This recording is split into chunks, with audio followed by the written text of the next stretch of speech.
আদ্দিন হাসপাতালের লাইসেন্স বাতিল করা হয়েছে, আপনারা জানেন। এটা নিয়ে সোশ্যাল মিডিয়ায় তুমুল সমালোচনা হচ্ছে এবং মানুষ দাবি করছে না, এই লাইসেন্স বাতিল করা ঠিক হয়নি, লাইসেন্স ফিরিয়ে দেওয়া হোক। কেউ কেউ বিক্ষোভ করার চেষ্টা করেছেন, কিন্তু আমরা লক্ষ্য করলাম যে সরকার এক্ষেত্রে কঠোর।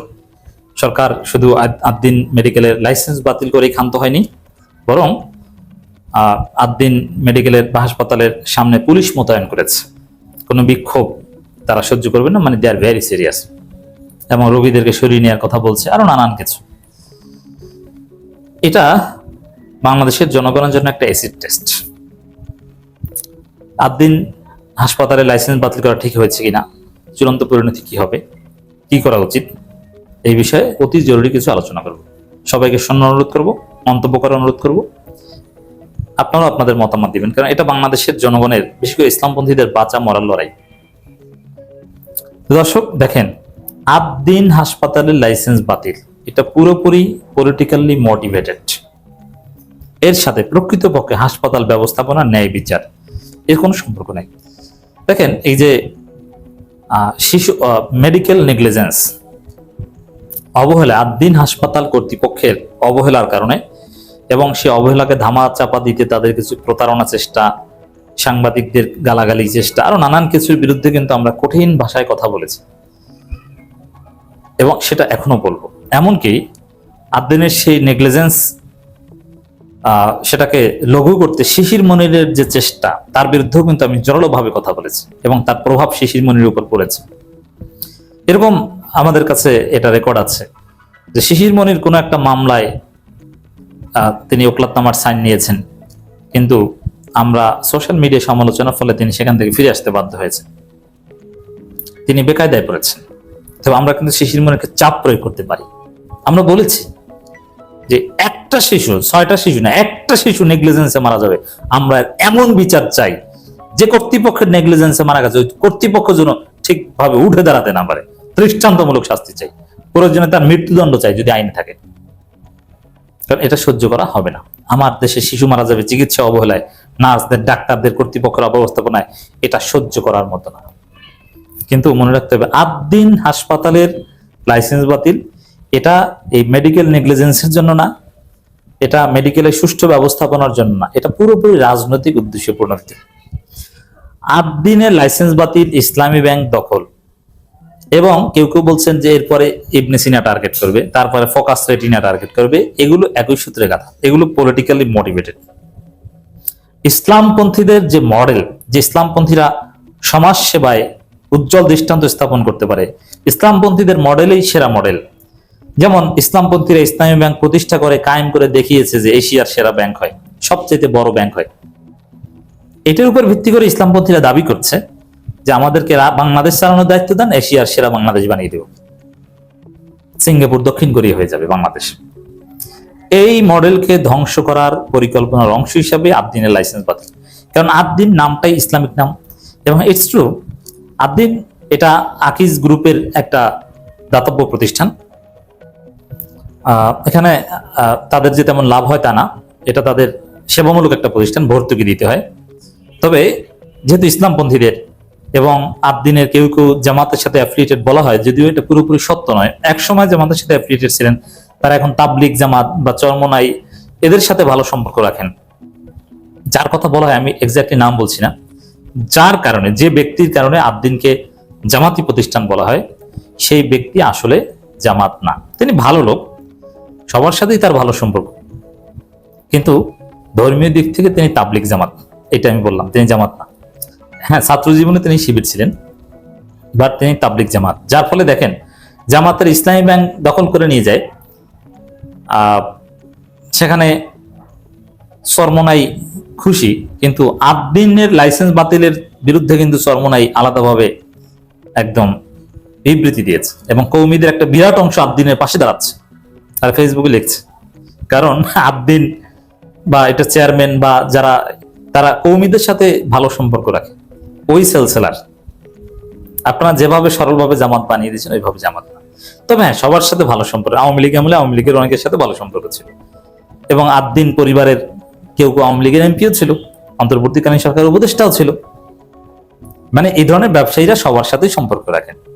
এখন জামাতের বিরুদ্ধে না, এই কারণে আপনি তাকে জামাত বানিয়ে দিচ্ছেন। তবে ইসলামপন্থী এখানে যারা স্টাফ আছে তারা নামাজি এবং হয়তোবা সাবেক শিবির করা অনেক লোকজন আছে, যার ফলে এটাকে জামাতি প্রতিষ্ঠান মনে করা হয়। আর জামাতি প্রতিষ্ঠান মনে করেই এই পলিটিক্যালি মোটিভেটেড এই সিদ্ধান্ত। এবং শিশির মনির আইনজীবী হয়েছেন, তাহলে জামাত মনে করা আরো সহজ হয়ে গেল। অথচ শিশির মনির যে তারেক রহমানের আইনজীবী, এটা অনেকে বোঝেন না। এই কারণে আদ-দ্বীনকে টার্গেট করছে। এবং হ্যাঁ, এটা ইসলামপন্থীরা উপকৃত হতো বা ইসলামপন্থীদের ইমেজ বাড়তো বা ইসলামিক নাম, এটাই তো একটা ইসলামের ইসলামপন্থীদের জন্য একটা অর্জন। ইসলামপন্থী রাজনীতি একটা মার্কেটিং টুলও বটে। It's very simple. তো এই জায়গায় দর্শক, হ্যাঁ এখানে আছে জামাত শিবির কেউ কেউ জড়িত আছে, নন পলিটিক্যাল লোকজন আছে, যশোরের আঞ্চলিক লোকজন তাদের আঞ্চলিকতার কারণে একটা বিরাট অংশ এখানে চাকরি পেয়েছে, সবই আছে। কিন্তু এটাকে এভাবে পলিটিক্যালি কালার করা একদম ঠিক না। কিন্তু সরকার পলিটিক্যালি এটা দেখছে। এবার আমির জামাত নিজে ফেসবুকে স্ট্যাটাস দিয়েছেন, আরো সহজ হয়েছে এটাকে জামাত মনে করতে। তো দর্শক, এই জায়গায় আদ-দ্বীনের লাইসেন্স বাতিল করা সম্পূর্ণ অযৌক্তিক, বেআইনি। কিভাবে দেখেন, আদ-দ্বীন মেডিকেল হাসপাতাল, যেটা প্রধান যুক্তি যে এই হাসপাতালের ভবনটাই চিকিৎসা সেবার উপযোগী নয়, এটা একটা যুক্তি। এবং যে ইউনিটে, যে রুমে বা যে বিল্ডিং এ শিশুদের চিকিৎসা দেওয়া হচ্ছিল, ওটার ভেন্টিলেশন সিস্টেম বা অবকাঠামো চিকিৎসা সেবার উপযোগী না, অতএব লাইসেন্স বাতিল। এটা তো প্রধান যুক্তি। এবং নেগলিজেন্স তো আছে। একদম লাইসেন্স বাতিল করার প্রধান যুক্তি যে ভবনটা উপযোগী নয়, অতএব এটা চলবে না। এই আদ-দ্বীন 1997 সাল থেকে আছে। তো আদ-দ্বীনের লাইসেন্সটা দিয়েছে কে? এই স্বাস্থ্য অধিদপ্তর দিয়েছে। এতদিন কিভাবে চললো? তাদের কি কোনো তদারকি নাই স্বাস্থ্য অধিদপ্তর মন্ত্রণালয়ের? তো লাইসেন্স দিয়েছে এই বিল্ডিং এর। এবং আদ-দ্বীনে আমি গিয়েছি, সেখানে তাদের রাস্তা অত্যন্ত সরু, আমার কাছে ভালো লাগেনি, বিশেষ করে রাস্তা দেখি আমি বিরক্ত হয়েছি। কিন্তু ভিতরে পরিবেশ ভালো, কিন্তু বাইরের আউটফিটটা অত্যন্ত বাজে, বিশেষ করে মগবাজার শাখা, যেটা এর বাইরে অন্যান্য শাখা আছে খুলনা খুব ভালো। তো এই জায়গায় ভবনের ত্রুটি বা অবকাঠামোগত ত্রুটি, এই ত্রুটি দেখেই তো লাইসেন্স দিয়েছে। এতদিন তদারকি করেনি, এতদিন তো তাদের অনুমতি নিয়েই চলে আসছিল। অতএব এই ভবনের ত্রুটির কারণে যদি শিশু মৃত্যু হয়ে থাকে, এজন্য তো যারা লাইসেন্স দিয়েছে তাদেরকে ফাঁসি দেওয়া দরকার। এবং যাদের চোখের সামনে এতদিন চলছে, ওই শিশু মৃত্যুর আগে কেন বিএনপি সরকার এটা এই ভবনের ত্রুটি ধরতে পারো না? ওদেরকে ধরা দরকার। মানে ভবনের ত্রুটি যদি ধরেন, তাহলে বাংলাদেশের এই ঢাকা মেডিকেল, ওটা কি ঢাকা মেডিকেল কি কোনো মেডিকেল? ওর চাইতে কোনো খারাপ, বাংলাদেশের সর্বশ্রেষ্ঠ বা সবচেয়ে বড় মেডিকেল, গুরুত্বপূর্ণ, সমস্ত অসুস্থ রোগী মারা যাওয়ার সবচেয়ে বেশি লোক মারা যায় ঢাকা মেডিকেলে, মানে সে চিকিৎসা ঢাকা মেডিকেলে। ঢাকা মেডিকেলের আপনি এমার্জেন্সি থেকে, আমি তো স্টুডেন্ট লাইফে অনেক ভিতরে গিয়েছি, ওটা কোনো মেডিকেলের ভবনের মধ্যে পড়ে? ওটা কোনো চিকিৎসার, ওইটা কেন বাংলাদেশের কোন সরকারি হাসপাতাল মেডিকেল চিকিৎসার জন্য উপযোগী বলেন তো? কোন প্রাইভেট হসপিটাল? 90% প্রাইভেট হসপিটাল উপযোগী না আদ-দ্বীনের মানদণ্ডে ধরলে। আদ-দ্বীনের লাইসেন্স যে যুক্তি দিয়ে বাতিল করেছেন, ওই যুক্তিতে বাংলাদেশের 95 বা 98% হাসপাতালের লাইসেন্স বাতিল হয়। কিন্তু আপনি তো তা করবেন না। আপনার দলের লোকজন অন্যায় করলে সেটা চোখে বাজবে না। এখানে পলিটিক্যালি মোটিভেটেড হয়ে বাতিল করেছে। আর লাইসেন্স বাতিল করা অবশ্যই নেগলিজেন্স, এটা অন্যায়, শিশু মৃত্যু, শিশু হত্যাই বলবো। এই জন্য আপনি ধরেন, গ্রেপ্তার করেন, ফাঁসি দেন। কিন্তু সেটা শুধু শিশু ওয়ার্ডে, এখানে প্রায় প্রত্যেক দিন 2000 লোক আউটডোরে চিকিৎসা নেয়, তাদের কি করবেন? এবং এখানে 500 বেডের মধ্যে প্রায় 223টা মতান্তরে 26টা বেড গরিবদের জন্য ফ্রি। বাংলাদেশের এমন কোন প্রাইভেট মেডিকেল দেখাতে পারবেন যে এরকম ফ্রি চিকিৎসার, এরকম মানবিক, এত কম দামে ডিসকাউন্টে চিকিৎসার ব্যবস্থা করা হয়, এতটা উন্নত?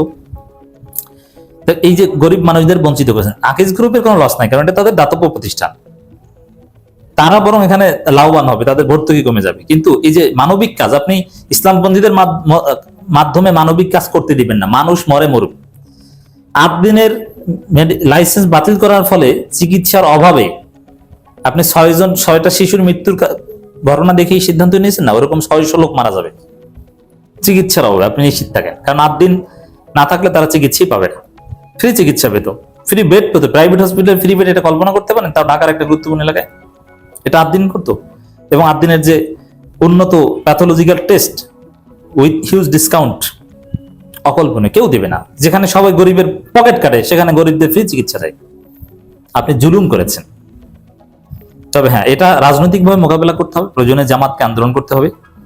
প্রতিষ্ঠান জামাতি হোক বা না হোক, প্রতিষ্ঠান তাবলিগি হোক, কোনো সমস্যা নেই, দেওবন্দি ঘরানার হোক, জামাতকে আন্দোলন করতে হবে, এই প্রতিষ্ঠান ফিরিয়ে আনতে হবে, শিশির মনিরকে আইনি লড়াই করে ফিরিয়ে আনতে হবে। তবে আমি বিশ্বাস করি যেহেতু এটা অযৌক্তিক সিদ্ধান্ত, দেশে এখনো সর্বোচ্চ আদালত আছে, এমনিতে সরকারের কাছেই 30 দিনের মধ্যে আপিল করার সুযোগ আছে, তারপরে হাইকোর্টে যাওয়ার সুযোগ আছে। চূড়ান্তভাবে সরকার লাইসেন্স ফিরিয়ে না দিলেও, সরকারই হয়তো দিবে 30 দিনের মধ্যে, না দিলেও কোর্ট রিট করার সুযোগ আছে, কোর্ট লাইসেন্স ফিরিয়ে দিবে এবং শিশির মনিরের হাত ধরেই আদ্দিন আবার তাদের স্বাভাবিক কার্যক্রমে ফিরবে।